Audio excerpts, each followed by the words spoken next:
por isso, irmão, nós estamos alegres, porque mesmo em meio a tanta dificuldade, nós estamos aqui de pé para a honra e glória do nome do Senhor, tá bom? Você que está nos assistindo na live, abra sua Bíblia também conosco, Marcos, capítulo de número 2, versículo de número 1 em diante. Diz assim a palavra do Senhor: dias depois, entrou Jesus de novo em Cafarnaum. Correu a fama ou a notícia que ele estava em casa.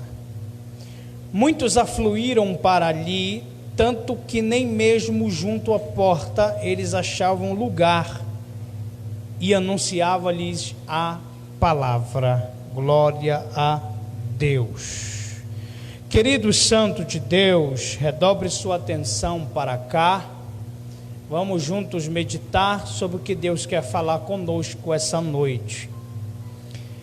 O Evangelho de Marcos, na minha concepção, é um dos evangelhos mais complexos, porque ele tem figuras de linguagem que os outros evangelhos não têm. Assim como Mateus, Marcos também se esforçou para anunciar o seu evangelho escrito, vamos dizer, em uma linguagem bem popular, abrangendo um número grande de pessoas.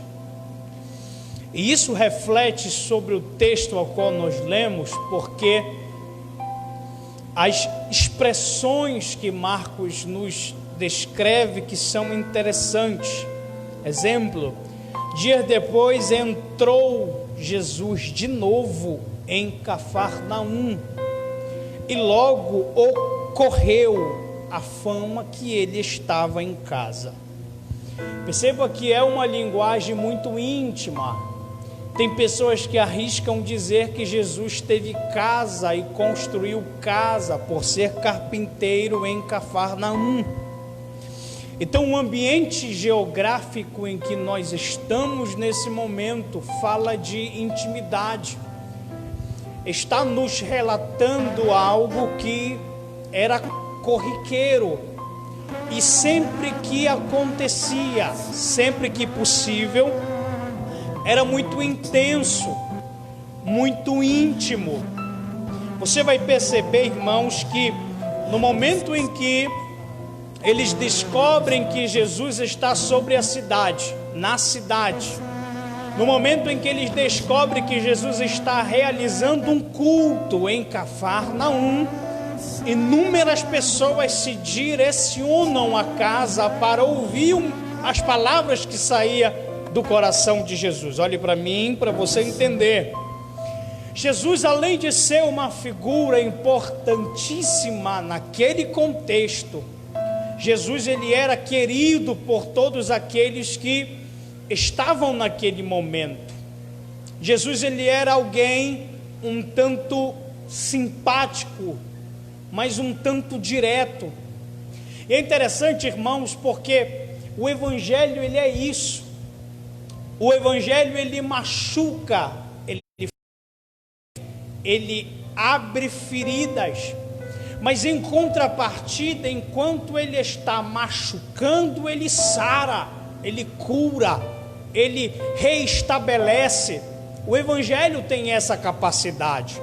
Exemplo: todas as vezes que você decide arrumar sua casa, organizar sua casa, você oferece energia, esforços, dedicação para você alterar o que precisa ser alterado dentro da sua casa. Ele entra na sua vida de uma forma contundente. Ele começa a retirar o que não convém. Ele tira e põe ao mesmo tempo. Enquanto ele está ferindo, ele está sarando. Evangelho é isto. A Bíblia diz, irmãos, que Jesus, ele foi morto na rude cruz do Calvário, nu, sem roupa, despido. A Bíblia diz que a vergonha da cruz era algo tão intenso que João não conseguia olhar, porque a vergonha dos seus pecados estava na sua frente, a vergonha dos seus delitos estavam na sua frente. Então ele não conseguia levantar os olhos e olhar para a cruz, o estado em que Jesus morreu, porque isso se chama Evangelho. O Evangelho de Cristo nos constrange a um certo ponto, que faz com que nós mudamos de atitudes. O Evangelho é isso, ele entra, ele transforma, ele tira e também põe para a honra e glória do nome do Senhor. Perceba que todas as vezes em que Jesus ele se faz presente em um lugar, inúmeras pessoas estão ali para ouvi-lo, ouvir a mensagem que sai do coração de Jesus. E dentre essas pessoas, as pessoas que estão ali ouvindo o Evangelho, tem pessoas que estão precisando somente de uma cura, tem pessoas que realmente precisam de uma na alma, cicatrizar uma ferida. Inúmeras pessoas que iriam ouvir a mensagem do Senhor, que independentemente de qualquer coisa da boca de Jesus ou através da vida de Jesus, alguma coisa especial iria acontecer. A forma de Deus materializada em Cristo Jesus, o seu Filho amado Jesus, ele nos dá vida, e a Bíblia diz que ela é vida com abundância. Então, o texto ele é enfático em dizer que no momento em que ocorre a fama em que Jesus estava na cidade, inúmeras pessoas se direcionam até a casa para ouvi-lo pregar. Por quê? Culto com Jesus é diferente. Culto com a presença do eterno Jesus, alguma coisa em especial vai acontecer. E esse já era o motivo para você ter dado um glória a Deus. Sabe por quê? Porque você não veio aqui em vão. Você não veio aqui para passar tempo. Você que está nos assistindo na live, você não está perdendo tempo. É porque realmente Jesus tem alguma coisa para fazer nessa noite na sua vida. Então, da feita que eles percebem que Jesus está na casa, todos correm para lá para ouvir o Evangelho, para ouvir as palavras de Jesus. E é interessante, irmãos, que a Bíblia nos relata que existe 4 pessoas que direcionam um paralítico debilitado até a presença de Jesus. São 4 amigos de um cidadão que tem dificuldade para se locomover, que tem dificuldade para se mover, alguém paralítico. E o texto diz que esses 4 amigos se importa com aquele cidadão, com aquele amigo, ele decide levar aquele amigo até a presença de Jesus. Os 4 amigos, eles entenderam que se eles não levassem aquele homem até a presença de Jesus, ele não iria receber o seu milagre. E isso é muito importante, irmãos, nós frisarmos. É que aquilo que Jesus, ele é o centro da vida. Ele é aquele quem transforma a vida. Os 4 amigos, nada mais, nada menos, são pessoas como eu e você, que tem a saúde, que tem o vigor e que principalmente tem o chamado de Deus para conduzir alguém que precisa ouvir o Evangelho que sai da boca de Jesus. O que eu quero que você entenda é o seguinte: é que aqueles 4 amigos poderiam muito bem abandonar o seu amigo, deixá-lo de lado, esquecê-lo, não dar importância, não dar credibilidade, deixá-lo da forma que ele está. Porque entenda, aquele paralítico, a vida dele seria a mesma, eles teriam saúde, teriam vigor, teriam a mesma coisa, mas o que chama a atenção é o seguinte, é que não é o fato dele ter obrigação de fazer, é pelo simples fato de se comover com a situação do próximo. E isso trazendo para o nosso contexto, no século 21, 2020, estamos nadando contra a maré, estamos fazendo totalmente tudo ao contrário do que os 4 amigos fez e do que Jesus faria. Há muito tempo atrás, ou melhor, no início, logo quando eu entrei, fiz parte da família 14 de abril, eu lembro que o Senhor Deus, Ele me deu uma mensagem.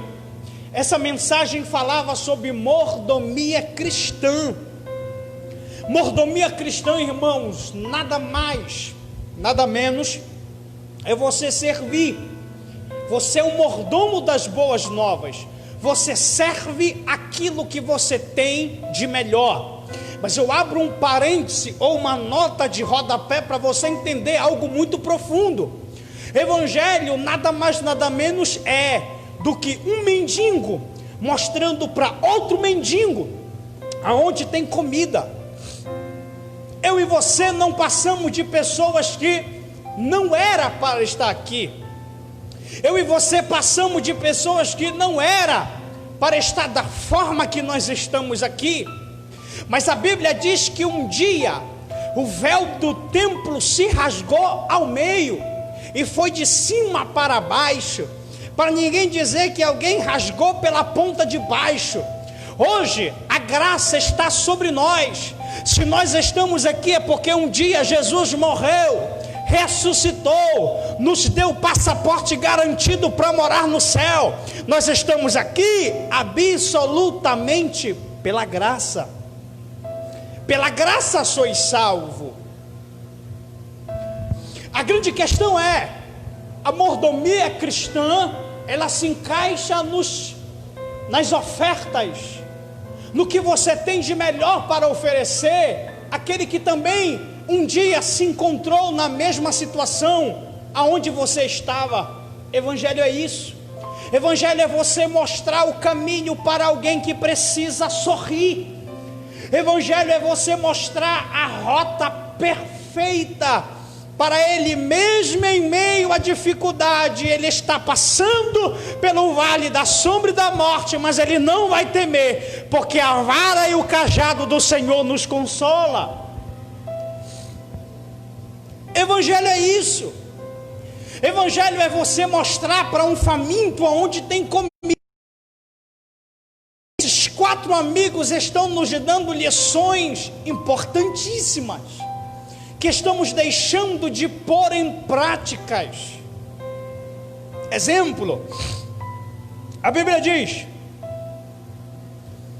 verso 4: e não podendo aproximar-se de Jesus, por causa da multidão, descobriram o eirado no ponto correspondente ao que ele estava, e fazendo uma abertura, baixaram o leito em que jazia o doente. Para você entender, eles tiveram amor pelo seu amigo que estava debilitado, eles tiveram compaixão por aquele cidadão. Mas o que chama a atenção e o que é lindo, o que é forte, impactante, é que não passou de sentimentos, não passou de compaixão, eles tomaram uma atitude. Não adianta, irmãos, nós olharmos para uma pessoa que está passando por problemas interno ou externo, somente nós nos compadecermos com ele ou com ela, sem tomar uma atitude em tentar ajudar de alguma forma. Às vezes o irmão está do teu lado, anda contigo, come contigo, passeia contigo, você e simplesmente não pergunta o que se passou na noite em que você não estava presente. O que eu estou falando aqui, irmãos, é de compaixão e de atitude. A Bíblia diz que eles se compadeceram pelo seu amigo e tomaram uma atitude. Vamos, você não consegue, mas eu e mais 3 conseguimos te carregar na maca e te levar a alguém que pode resolver o seu problema. Eles entenderam: eu tenho compaixão por ele, então vou tomar uma atitude. E o que é interessante é que eles tomam a atitude e eles tentam entrar pela porta. Não tem como, porque está cheio a casa. Eles tentam entrar pela janela, é impossível, porque a casa está lotada. Eles poderiam muito bem desistir do seu irmão, mas eles tomaram uma atitude que muito de nós não tomaria. Primeiro pelo prejuízo, mas ele entendeu: o prejuízo financeiro não se compara com a alma desse homem que precisa de perdão, do corpo dele que precisa de um milagre. Imagina comigo, assim como a mulher do fluxo de sangue passou por muito tempo precisando de um milagre, muito tempo precisando de uma resposta de Deus, e nada acontecia, e o texto diz que ela gastou tudo que ela tinha com médicos, e médicos não resolveram o seu problema. Eu imagino esse homem aqui sem expectativa ou perspectiva de vida, mas simplesmente alguém se disponibilizou e ofereceu ajuda a ele. Isso é mordomia cristã. É você dar o que você tem. Eu imagino dos 4, um desistindo e o outro fortalecendo ele, porque carregar um homem é pesado.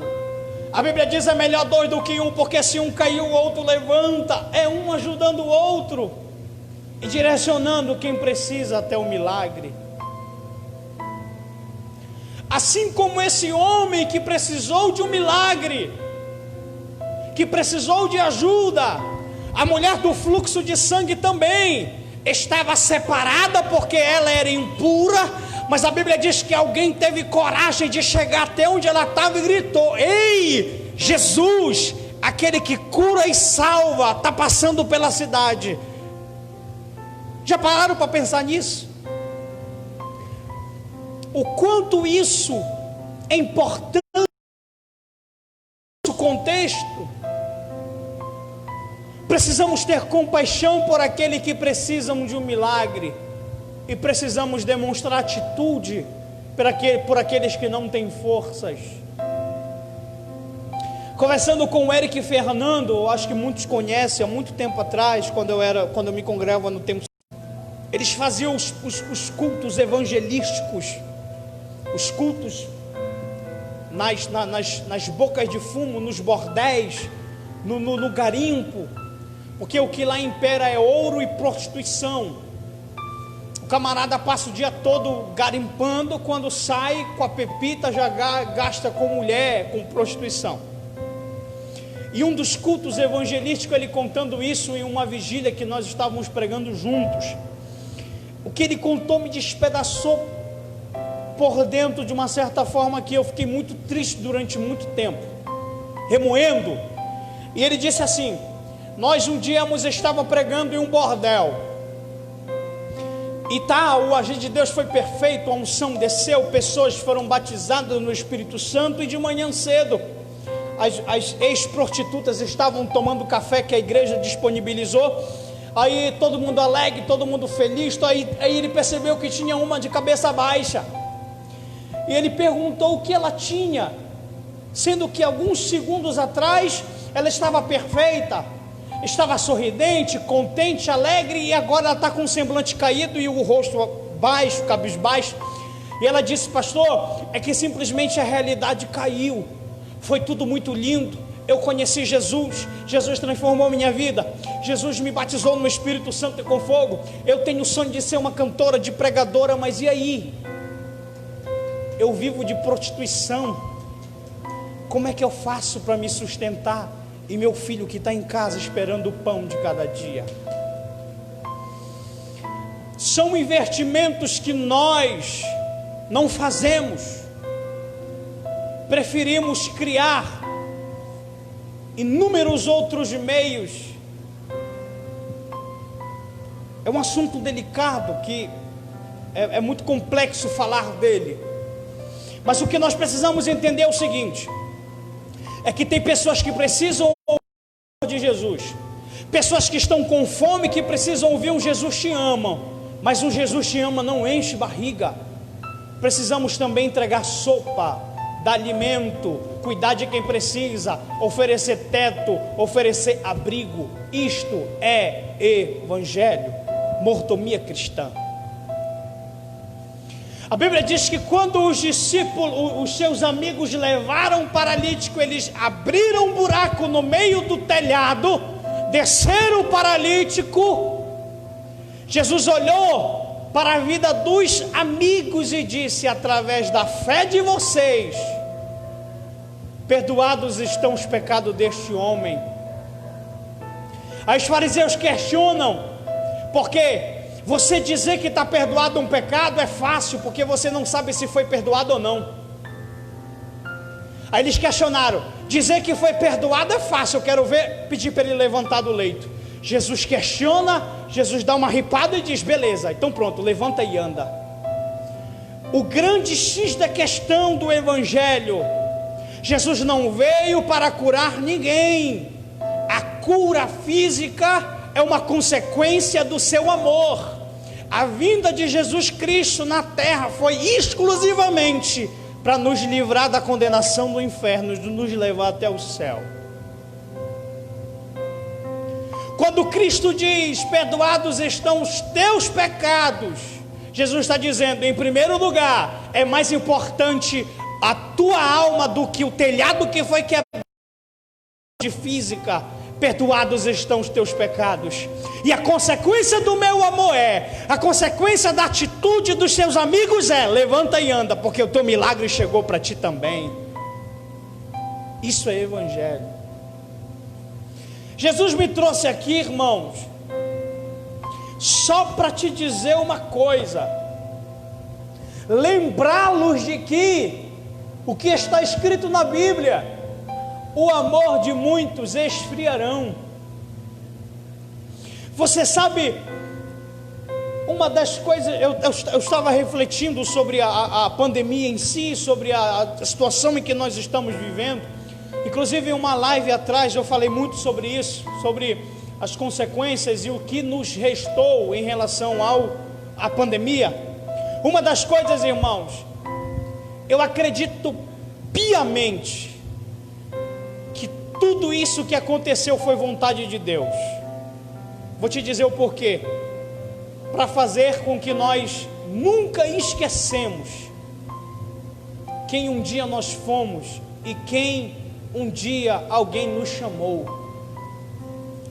Essa pandemia, irmão, nos trouxe mais sensibilidade pelo outro, nos fez ser mais ser humano, nos fez com que nós se importasse mais com o próximo, se ele está bem, se ele está precisando de ajuda.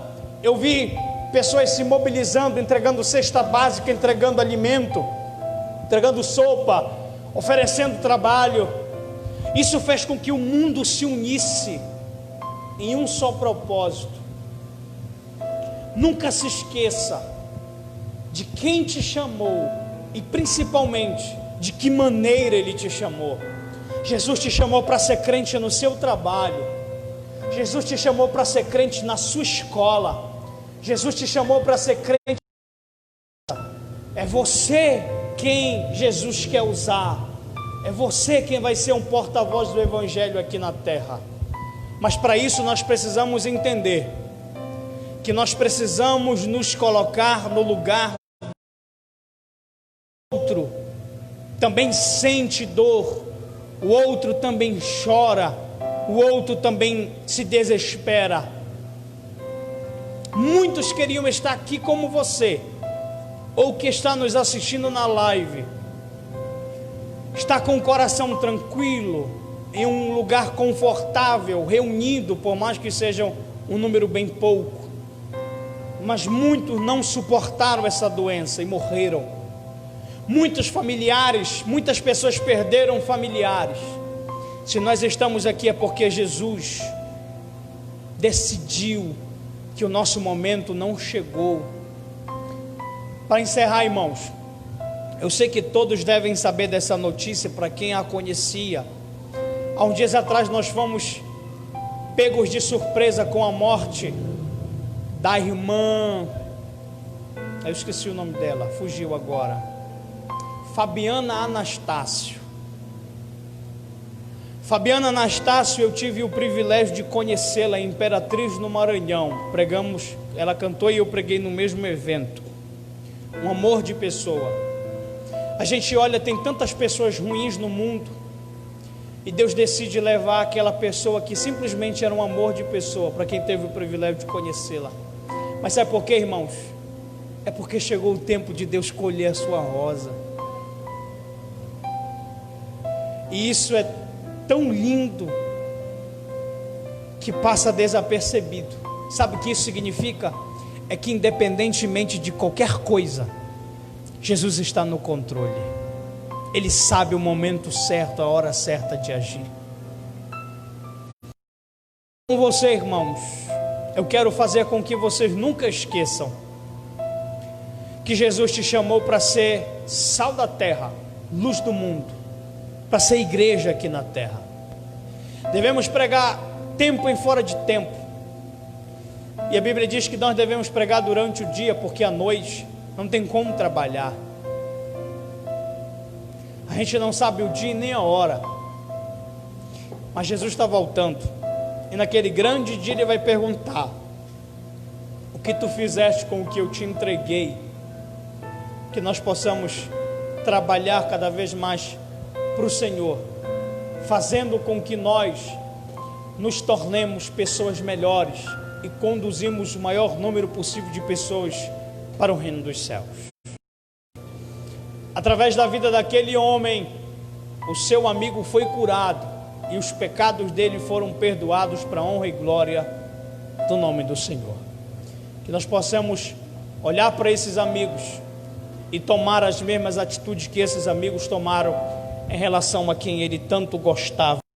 Glória a Deus. Vamos orar?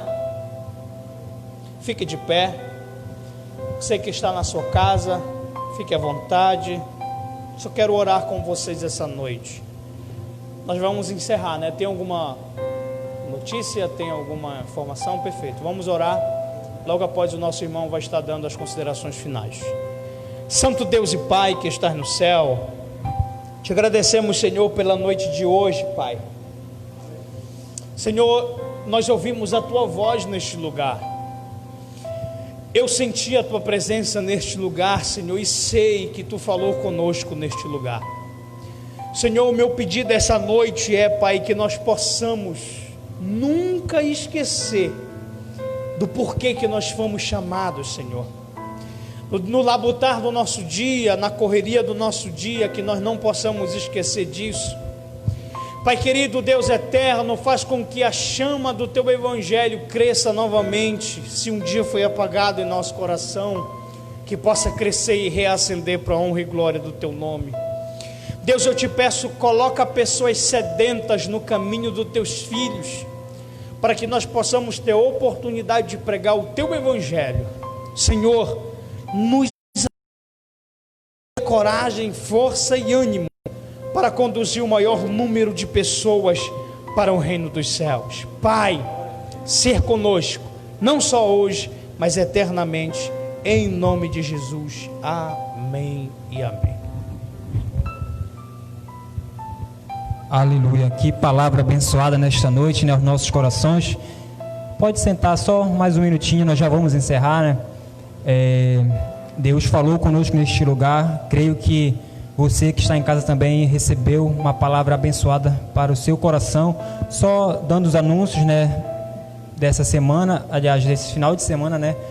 Domingo, 9 da manhã, vamos ter a Escola Bíblica Dominical presencial, né? Depois aí de quase 3 meses sem a EBD, né? Devido à pandemia, nós vamos voltar nesse domingo agora. O pastor já anunciou no culto passado. Próximo domingo agora, a partir das 9 da manhã, também com a capacidade reduzida. Ainda não saiu nenhum decreto ainda que tenha aumentado, pelo menos eu ainda não vi. Então vamos estar com 15% ainda da capacidade para domingo também na Escola Bíblica Dominical. Venha para cá, vamos ter uma classe única aqui, uma aula abençoada. Creio também que vamos estar transmitindo também pelas redes sociais. Para você que não puder estar aqui no templo, vai poder acompanhar domingo, a partir das 9 horas da manhã, a nossa Escola Bíblica Dominical. Na verdade é o culto da família, né, com a Escola Bíblica Dominical.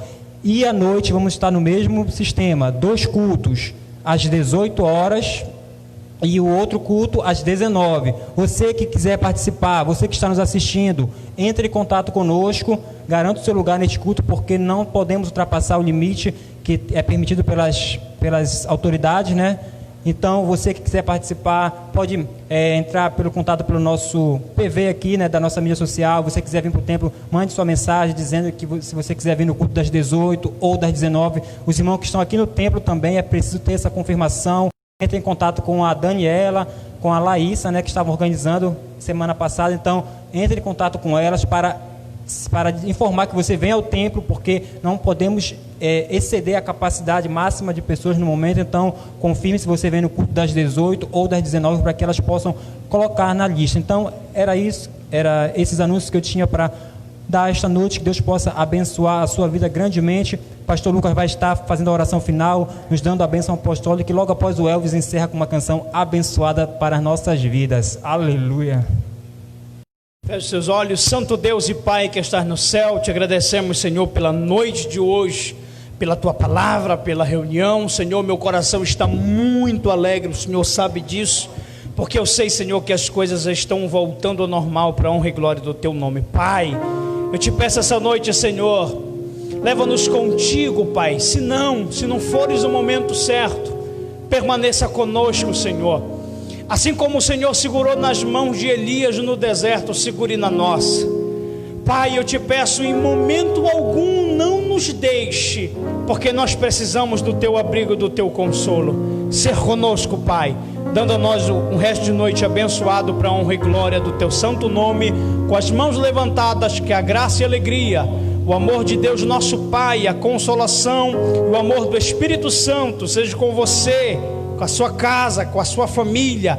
Quem crê e acredita, diga bem forte: amém. Glória a Deus. Deus vos abençoe em nome de Jesus.